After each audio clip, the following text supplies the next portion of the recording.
हमारे अपर मुख्य सचिव पशुधन डेयरी मत्स्य विकास Shri doctor Rajneesh Dubey ji, additional CCF Shri Anupam Gupta ji, यहाँ के DFO साहब, लखनऊ विकास प्राधिकरण के उपाध्यक्ष महोदय और भी मंच पर उपस्थित हमारे सम्मानित अतिथिगण, आज के इस वृक्षारोपण महाअभियान पे यहाँ जो कार्यक्रम हो रहा है उसमें उपस्थित सभी देवियों सज्जनों और प्यारे बच्चों, सबसे पहले तो मैं जिन बच्चों ने अभी एक छोटा सा नुक्कड़ नाटक किया उनको मैं बहुत बहुत धन्यवाद दूंगा, बधाई दूंगा। एक अच्छा मैसेज के माध्यम से मैसेज आपने लोगों तक पहुंचाया है। इसको देख करके मुझे ध्यान आया, जब मैं दिसंबर 2021 में मुख्य सचिव बनकर के उत्तर प्रदेश आया भारत सरकार से, तो मेरे खुद के आवास पर, मुख्य सचिव के आवास पर एक बेल का पेड़ था, यहाँ भी आपने बेल लगाया है, बेल का पेड़ था, वो सूख रहा था, उसके फल भी सूख रहे थे और मुझे लगा जैसे कि मेरा अपना खुद का बच्चा बीमार हो।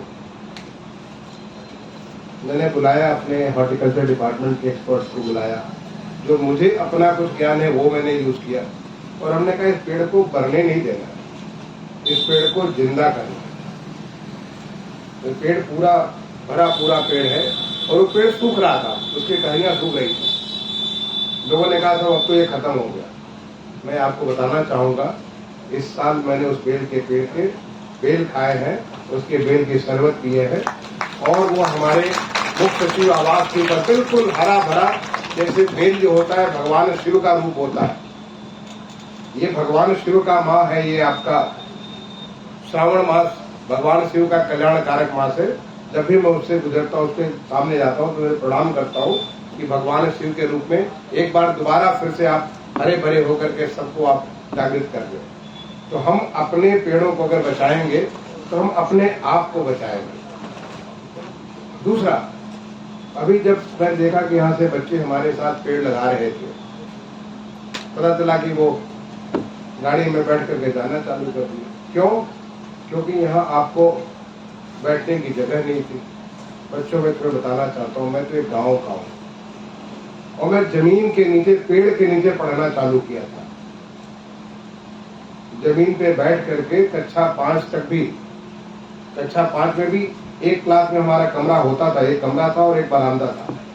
जब बारिश होती थी तो हम बरामदे में सारे लोग आ जाते थे, अदरवाइज कक्षा 5 के बच्चे ही अपने कमरे में बैठ के पढ़ते थे, लेकिन हम सब जमीन पे बैठ के पढ़ते थे। और अभी भी अगर आपको तकलीफ हो रही है बैठने में, अगर कुर्सी नहीं है, मैं आपके साथ जमीन पे बैठ जाऊंगा, क्योंकि जमीन पे आप बैठते हो तो आपके शरीर की भी एक्सरसाइज होती है, बहुत अच्छी चीज है। आपको जमीन पे बैठने की आदत डालनी चाहिए।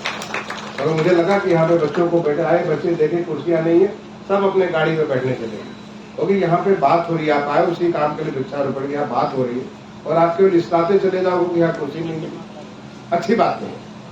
ये आपको मैं अपने हमारे जो यहाँ पे टीचर्स हैं उनको कहूंगा, उनको संस्कार दीजिए और बच्चों को अपने क्लासरूम में कहिए थोड़ी देर जमीन पे बैठे, जमीन पे बैठे। आपको जमीन धरती माता है, ये धरती माता है, तो धरती माता को जो हमें प्रणाम करना चाहिए, हमको सब कुछ देती है। जब आप उस पर बैठोगे, उसको आप महसूस करोगे, उसके हर स्पंदन को महसूस करोगे और ये तुम्हारे लिए, खुद के लिए बहुत अच्छा होगा बच्चों। तो इसलिए आगे के लिए मैं कहूँगा कि इसको आपको ध्यान में रखना चाहिए और मैं खास तौर से हमारे जो टीचर्स हैं उन टीचर्स को भी मैं रिक्वेस्ट करूँगा कि आपको इसको ध्यान रखना चाहिए, बच्चों को यह संस्कार देना चाहिए। हम तो सब कुछ, सारी हमारी सनातन की सारी प्रक्रिया धरती पे जमीन पे बैठ करके ही होती है, कुर्सी बैठ के नहीं होती है। सभी चीज, हमारे सारे संस्कार, तुम्हारे जितने संस्कार है सारे जमीन पे बैठ के होते हैं। जैसे जमीन पे बैठने की आदत पड़नी चाहिए। ये हमें कभी जमीन पे इतना अच्छा बिछा, हम तो जमीन पे कुछ ना होता है, ऐसा घास फूस होते वहां भी मैं बैठ जाता, क्योंकि मैंने बचपन से सीखा हुआ है। तीसरी बात, अभी आप इतने सारे पेड़ लगा रहे हो, हमेशा बच्चों को मैं कहूंगा कि हमेशा दिमाग को खोल कर रखिए, सीखने का आप में ललक होना चाहिए। ऐसा नहीं एक रिचुअल के तौर पे नहीं कि आपने गए, जैसे बहुत सारे लोग सत्यनारायण जी की कथा सुनने जाते हैं और कथा सुन के बाहर निकलते ही झूठ बोलते हैं कि हम कहीं और से आ रहे हैं। सत्यनारायण जी की कथा सत्य के स्वरूप में, वो भगवान का स्वरूप सत्य रूप में है। जब आप कथा सुने तो उस बात को सुने और ध्यान से सीखे कि जो कथा का जो भाग है उसमें से क्या आप सीखने को मिल रहा है। ऐसे आप यहाँ अगर वृक्षारोपण करने आए हैं तो मैं आपसे इसलिए प्रश्न पूछ रहा था कि आपको मालूम होना चाहिए कि ये नीम का पेड़ है, तो ये आम का पेड़ है, तो ये बबूल का पेड़ है, तो ये पेड़ हमारा जो है ये आंवले का पेड़ है, पीपल का पेड़ है, बरगद का पेड़ है, पाकड़ का पेड़ है। आखिरकार बरगद क्या है, पीपल क्या है, पाकड़ के इसको क्यों हरिशंकरी का रूप क्यों दिया गया? हरिशंकरी यानी भगवान शिव भी है, ब्रह्मा भी है, विष्णु भी है, तीनों का रूप इसको क्यों कहा गया? ये आपको पढ़ करके देखो। पढ़ाई जो क्लासरूम में आपको पढ़ाई होती है उतनी पर्याप्त नहीं है। आप जीवन में आगे बढ़ोगे जिसको हमेशा आपको कुछ न कुछ सीखते रहना पड़ेगा। तो जैसा मैंने वहां पे अपने तमाम सारे अध्यापिकाएं अध्यापक थे उनसे मैंने निवेदन किया कि जिस बच्चे ने जो पेड़ लगाया उस पेड़ के बारे में आप रिसर्च करो। आप गूगल पे जाकर के देखो कि जैसे आपने आंवले का पेड़ लगाया तो आंवला का पेड़ कहाँ होता है हिंदुस्तान में, आंवले का फल कैसा होता है, क्या इतना बड़ा जो है वो क्या तरबूजे जैसा होता है या छोटा सा वो एक नीम के निमोली जैसे होता है, कैसा होता है? आंवले के पेड़ की क्या क्या खासियत है, उसके फल से क्या क्या मिलता है, उसके पत्ते से क्या होता है, हमारे संस्कृति में सनातन में उसका क्या महत्व है। जब आप इस चीजों को देखोगे और उनसे सभी बच्चों को बोलिए बोलने के लिए अपने क्लासरूम में आओ और अपना सुनाए कि हमने ये चीज रिसर्च करके निकाला, ये आंवला के बारे में, आम के बारे में, अमरूद के बारे में, पीपल के बारे में, बरगद के बारे में, तो देखोगे कि हमारी प्रकृति में इतना सब कुछ दे रखा, इतना सारा कुछ दे रखा, और ये सब हमारे ग्रंथों में भरा पड़ा हुआ, जिसको आप रिसर्च करोगे। तो बच्चों में कहूंगा कि इसे सीखो। और आप पेड़ क्यों लगा रहे हो? पहले तो आपको अपने टीचर से पूछना चाहिए पेड़ लगाए क्यों? पेड़ आप इसलिए लगा रहे हो, आप देख रहे हो कि कितनी गर्मी है, आपको महसूस हो रहा है। हम जब छोटे थे गांव में तो हम पेड़ के नीचे वहीं पे बैठ जाते थे, कटिया बैठ के वहीं सो रहे हैं, वहीं सब कुछ काम कर रहे हैं और हमें इतनी गर्मी नहीं लगती थी।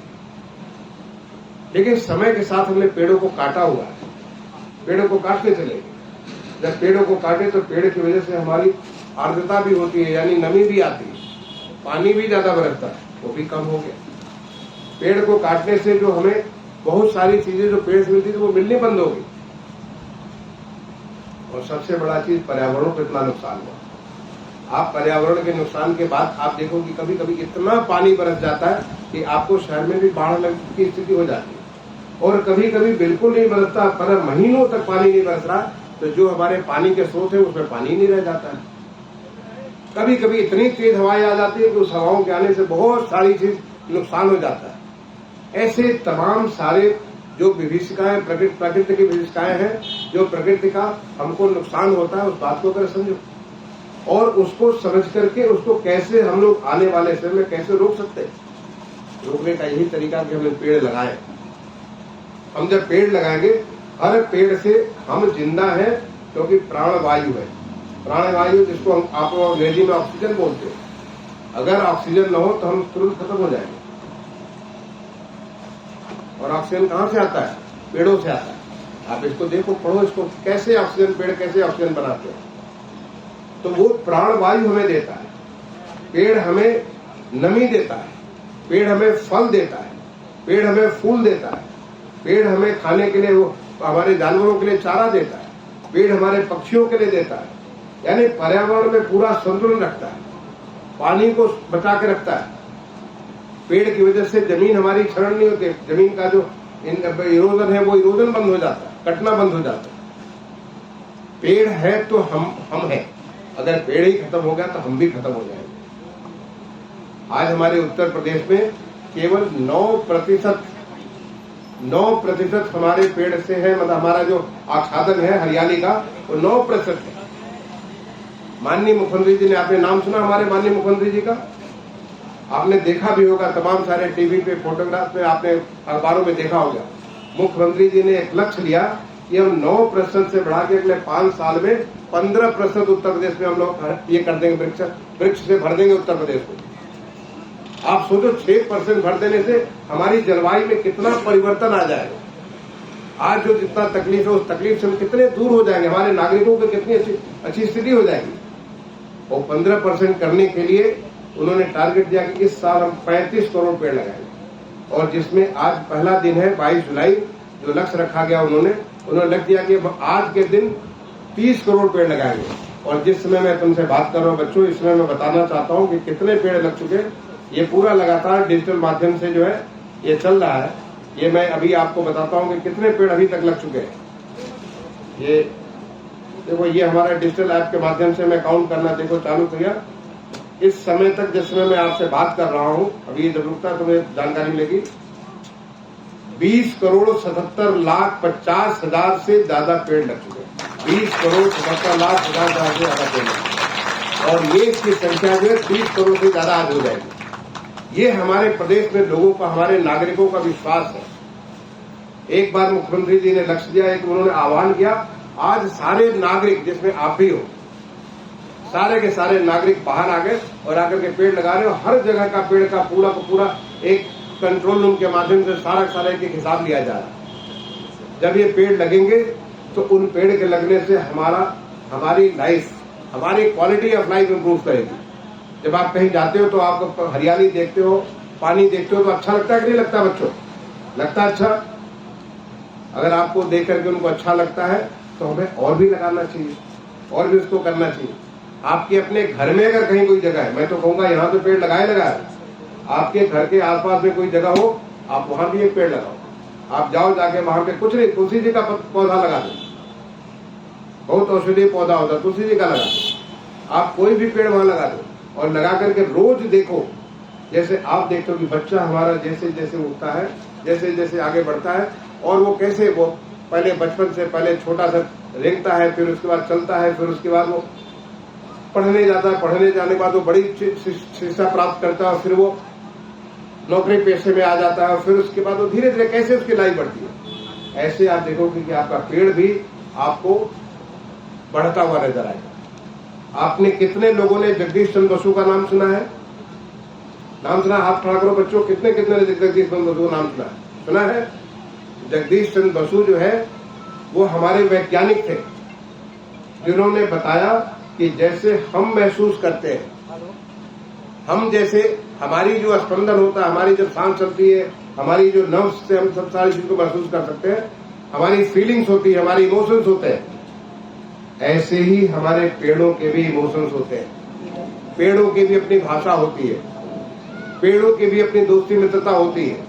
पेड़ भी सजीव है, और यही हमारे सनातन में हम हर जीव की प्रार्थना करते हैं। इनफैक्ट हर पेड़ में हम कोई न कोई देवी देवता को देखते हैं। जो हमारे जगदीश चंद्र बसु का ये उनका जो रिसर्च था, ये दुनिया भर में इसको लेकर के कितनी सारी चीजें, बातें निकल करके आई। और वही बात ये बच्चे जो है अभी एक जो नुक्कड़ नाटक दिखा रहे थे, नुक्कड़ नाटक में दिखा रहे थे कि जब पेड़ के प्रति आपकी अच्छी संवेदनाएं होंगी, आपके इमोशंस बेहतर हो गए, तो पेड़ खुद हरा भरा हो गया। जब पेड़ के प्रति आपकी संवेदनाएं नेगेटिव हो गई, तो उसके बाद पेड़ अपने आप सूखना चालू करता है। वो भी महसूस करता है कि हमारे सामने वाला पेड़, हमारे सामने वाला इंसान हमसे कैसा व्यवहार करता है। तो आपसे मैं यही निवेदन करूंगा, जब आप पेड़ लगाइए, थोड़े समय के उस पेड़ के पास जाकर के बैठिए, खड़े होइए, उससे बात करिए, उससे पूछिए तुम कैसे हो, क्या मुझे महसूस कर रहे हो? आज हमें टीचर ने जो असाइनमेंट दिया था, जिसको लेकर मैं टेंशन में हूं, क्या वो टेंशन मेरा दूर करोगे? आप उसके पत्तों को हिलते हुए देखिए, उसके टहनियों को बढ़ते हुए देखिए, आपको लगेगा कि आपकी पढ़ाई में भी मन ज्यादा लगेगा, आपका फोकस बढ़ेगा। जब पेड़ से बात करोगे तो तुम्हारा फोकस भी बढ़ेगा। ये अच्छी बात होती है हमारे इन पेड़ों से इतनी सारी चीजें हमें सीखने को मिलती है। तो बच्चों, मैं आप सबसे, क्योंकि मैं सीधे आपसे संवाद करना चाहता था, आप पेड़ तो लगाइए, पेड़ से दोस्ती करिए, अलग अलग पेड़ों से दोस्ती करिए, पौधों से दोस्ती करिए। जब उसमें फूल आए, देखिए कली से कैसे फूल बनता है, फूल से कैसे फल बनता है, उस प्रोसेस को देखिए। और अब तो गूगल के ऊपर इतनी सारी इंफॉर्मेशन है, आप देखिए, उसके बाद रिसर्च करिए कि कैसे फूल कैसे बनता है, फूल से फल कैसे बनता है, फल से पूरा वो ग्रोथ कैसे जाके वो परिपक्व होता है। इन सारे प्रोसेस को देखिए, समझिए, और देखिए कि प्रकृति ने इतना बड़ा खजाना हमारे सामने दे रखा है। और आज हम सबको माननीय मुख्यमंत्री जी ने एक चुनौती दे करके, ये हमारे प्रदेश के वासी आज 30 करोड़ से ज्यादा पेड़ लगाएंगे, एक चुनौती देकर के उन्होंने हम सबकी संवेदनाओं को एक साथ झंकृत कर दिया है कि हम आज उत्तर प्रदेश के सारे 25 करोड़ लोग एक साथ इकट्ठा होकर के एक दिन के अंदर हम इतना बड़ा लक्ष्य को प्राप्त करेंगे जो शायद कहीं कभी नहीं हुआ होगा। तो मैं तो अभी जो आपको दिखा रहा था 20 करोड़ 75 लाख हमारे पेड़ लग चुके हैं, शाम होते होते, और आप भी इसको डाउनलोड कर सकते हो।